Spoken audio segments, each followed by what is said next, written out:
What's up guys, my name is Ace and today I'm going to be doing a breakdown of the Frag grenade, the Semtex grenade, and the C4 in Black Ops 2.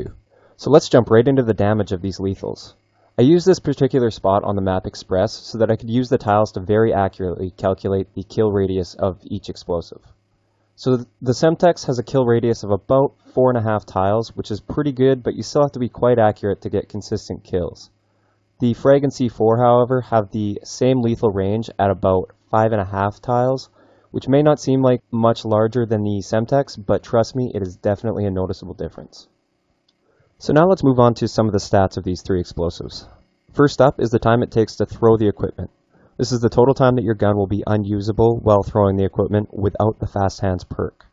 Also, I want to point out that this was tested with assault rifles, and it'll likely be different with different types of guns. So as you can see, they all take the same amount of time to throw at 1.3 seconds. Next, we're going to look at the time it takes to detonate.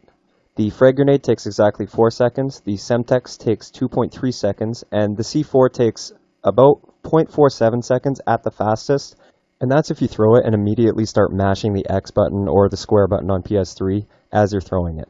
So now let's move on to throwing range. First up, the Frag has quite a good throwing range, and if you factor in the potential for it to bounce or roll, it can really go quite far. Next up, we have the Semtex, which actually goes the exact same distance as the Frag grenade, but it doesn't have that ability to roll because it sticks to whatever it hits, so it's more of a mid to long range equipment rather than a longer range like the Frag grenade.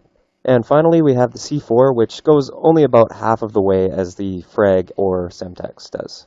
And remember, with all of these, you can sprint, jump, and throw them, which adds a lot of range to their throw. So finally, we have the special abilities or traits of each of these lethals. The Frag grenade has the ability to bounce and roll, which can be very useful for throwing long distances, especially over buildings, or for bouncing off a door jamb to kill a camper that's inside a room that you can't really get to easily. The Semtex sticks to objects and people, which can be very useful for throwing really accurately because it will stick where you want it instead of rolling away on you like a Frag grenade might. And finally, the C4 you can detonate whenever you want, and you can detonate it very fast if you want. And it's also recoverable if you decide not to set it off. So that's all I have for you guys on these explosives. I'm going to give you a quick reminder to rate, comment, and subscribe if you'd like, and I hope you enjoyed the video, and I'll talk to you guys next time.